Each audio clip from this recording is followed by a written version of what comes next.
dizendo: quem for tímido e medroso, volte e retire-se da região montanhosa de Gileade.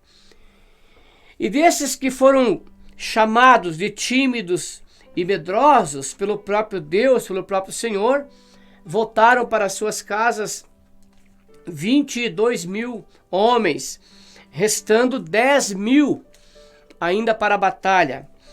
Aí Deus vem e fala novamente para Gideão: ainda há povo demais. Faze-os descer as águas e ali os provarei. Foi o texto que eu li agora há instante. Então, Deus ainda havia dito para Gideão: 10.000 é muito, é muita gente. Quando Deus chama Gideão e manda aqueles 10.000 descerem para beber água, ele disse uma palavra interessante: eu os provarei. No começo da história de Gideão, Gideão pede provas ao Senhor para confirmar o seu chamado. Deus não se nega a dar provas para Gideão por 2 vezes. Agora é Deus provando não somente aqueles 10.000 soldados, aqueles 10.000 homens, mas também colocando Gideão à prova. E a Bíblia diz que a prova que Deus queria fazer era: quem lambesse a água como cão seria separado para a batalha. Desses, só 300 é que levaram a mão à água e trouxeram a água à sua boca. Os demais se debruçaram sobre a água. Um soldado não faz assim. Um soldado, ele segura a espada numa mão e com a outra ele leva a água à boca, sempre atento ao seu redor, para que não seja surpreendido pelos inimigos. Desses, 300 foram aprovados por Deus. A Bíblia diz então, promete para Gideão, que com esses 300, Deus haveria de livrá-los das mãos dos midianitas. Interessante lembrar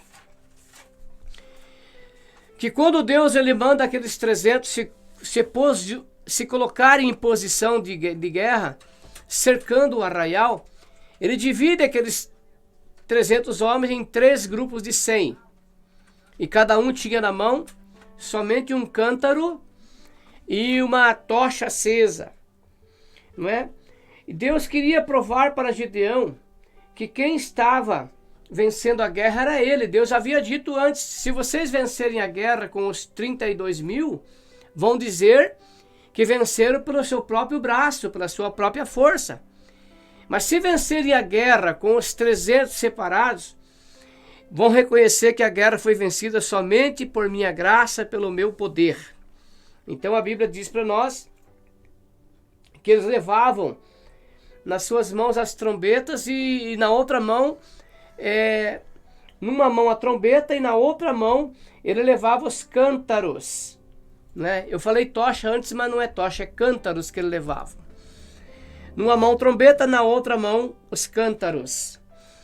E Gideão disse: olha, quando nós cercarmos o arraial na madrugada, logo depois da troca da guarda, a outra guarda vai estar um pouco desatenta ainda. Então eu vou dar o sinal. Quando eu e os meus homens quebrarmos os cântaros, tocarmos as trombetas, vocês fazem exatamente como nós também. E a Bíblia vai dizer para nós que lá no versículo de número 20, assim tocaram as 3 companhias as trombetas e despedaçaram os cântaros que seguravam na mão esquerda e as tochas na mão direita, as trombetas que tocavam, e exclamaram: espada pelo Senhor e por Gideão. E cada um permanece no seu próprio lugar, naquele arraial, e o arraial deita a correr. Os soldados do inimigo foram surpreendidos por um barulho forte de 300 trombetas tocando, cântaros se quebrando. Eles não sabiam identificar o que era aquilo, e tocou o temor nos seus corações, e passaram a correr para lá e para cá, e passaram a mão nas espadas, e começaram a ferir um ao outro, usando a espada um contra o outro. A Bíblia diz para nós no versículo 22, E fugiram aquele povo que pôde fugir, rumo a Zererá, até Betsita, também até ao limite de Abel-Meolá, acima de Tabati. Eles correram, fugiram da presença daquele exército que os surpreendeu, que na verdade eram apenas 300 homens usados pela graça e pelo poder de Deus. A Bíblia vai dizer para nós na sequência que aí Gideão manda convocar o povo de Manassés, os guerreiros de Manassés, para que fosse até a montanha de Efraim e todo o midianita que encontrasse os matassem. Então, na verdade, aqueles soldados que antes haviam fugido agora são úteis para que ajudem nessa batalha, matando também aqueles soldados que fugiram. Dessa maneira, Deus concede vitória a Gideão, aos seus 300, ao seu exército, eliminando o inimigo. No capítulo 8 vai mostrar para nós que havia ali 4 homens que eram considerados príncipes.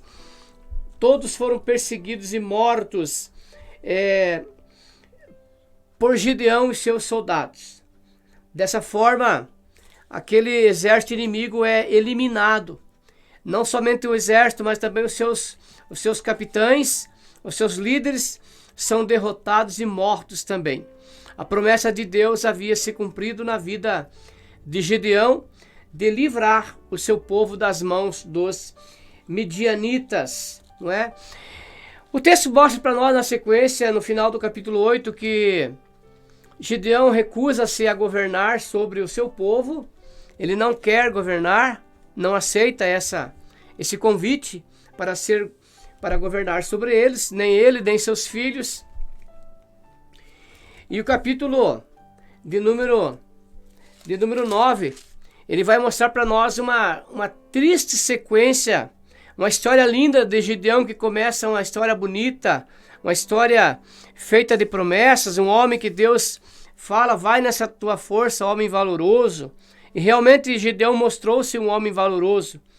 Mas ao negar-se reinar sobre aquele povo, a Bíblia diz que ele teve, durante a sua vida, teve paz. Durante 40 anos o povo viveu em paz. Gideão viveu em paz junto com o seu povo. E a verdade é que a Bíblia fala para nós que Gideão ele teve 70 filhos. Ele teve 70 filhos legítimos dele, porque havia ele tomado várias mulheres no tempo em que viveu. Entre esses 70, houve um que se chamou Abimeleque, que era filho de uma concubina. Esse homem um dia, ele se colocou perante o povo e disse: olha, vocês querem que nós reinemos, que todos meus irmãos, filhos de Gideão, reine sobre vocês, ou querem que só um homem reine sobre vocês?